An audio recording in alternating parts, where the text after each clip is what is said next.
कि पुलिसिया पूछताछ में उन दोनों अभियुक्तों ने इस बात को स्वीकारा है। उन्होंने कभी अपना रिश्ता करणी सेना से बताया, कभी अपना रिश्ता बजरंग दल से बताया, कभी अपना रिश्ता गोरक्षा दल से बनाया। तो गोरक्षा दल हो, बजरंग दल हो, ये सब भाजपा के ही हिस्से हैं। और जैसा कि मैंने आपको एक नाम का हवाला दिया, जो अपने को कम्युनिकेशन सेल और आईटी सेल भाजपा के नेशनल सिक्योरिटी कमेटी का मेंबर बताता है, उसने इन अपराधियों को आर्थिक सहायता पहुंचाने की हिदायत अपने एक साथी को देता है और उसी में इस बात को भी स्वीकार करता है कि हम इनको 50,000 रुपया अतिरिक्त खर्चा देंगे, उसको भी पहुंचा देना। तो स्वाभाविक रूप से यह भाजपा पोषित अराजक तत्व गुंडे माफिया अपराधी है। इसलिए सरकार इनको बचाने पर लगी है। दुर्भाग्यपूर्ण है कि जिस सत्ता पर उत्तर प्रदेश में योगी सरकार अराजकता की भेंट चढ़ गई है, यहां तक कि सरकार के एक नहीं कई मंत्रियों ने अपने विभागीय अधिकारियों की उपेक्षा की पीड़ा सार्वजनिक रूप से बयां किया है। और जब योगी सरकार के मंत्री इस बात का रोना रो रहे हैं कि अधिकारी उनकी बात नहीं सुन रहे हैं, तो आम जनता की उपेक्षा किस हद तक होती होगी, इसका अंदाजा लगाया जा सकता है। आज जब सरकार के मंत्री, सत्ता पक्ष के विधायक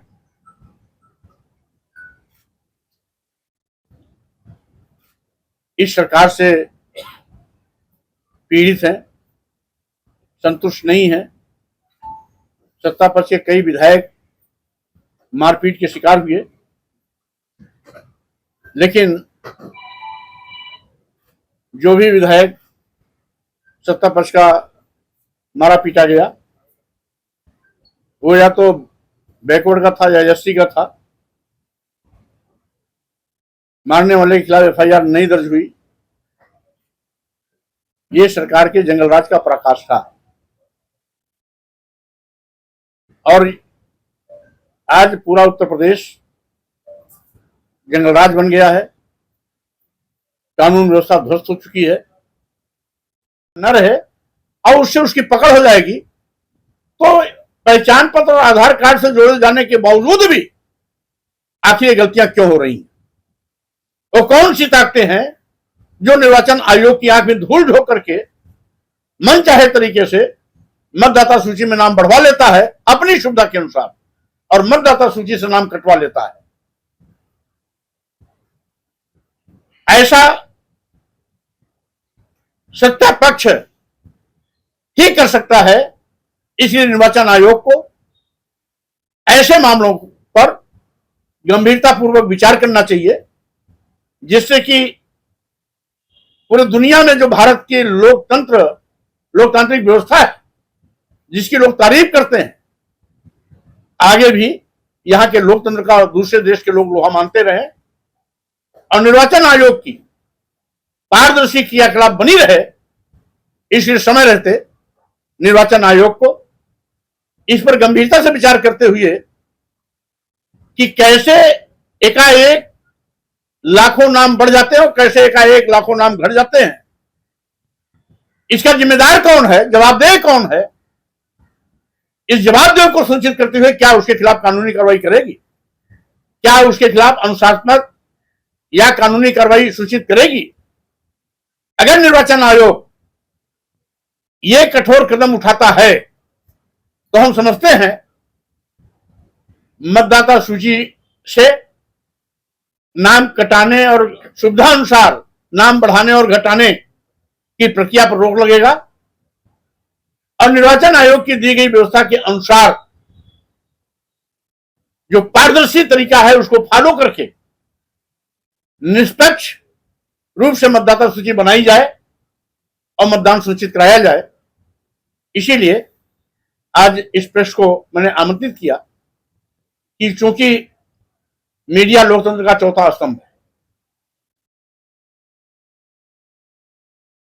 जितनी जिम्मेदारी राजनीतिक पार्टियों की है लोकतंत्र की रक्षा करने की, उतनी ही जिम्मेदारी मीडिया की भी है। इसलिए हम मीडिया के माध्यम से मीडिया को साझा करते हुए निर्वाचन आयोग से मेरा आग्रह है कि निर्वाचन मतदाता सूची में हो रहे घालमेल पर प्रभावी अंकुश लगाया जाए।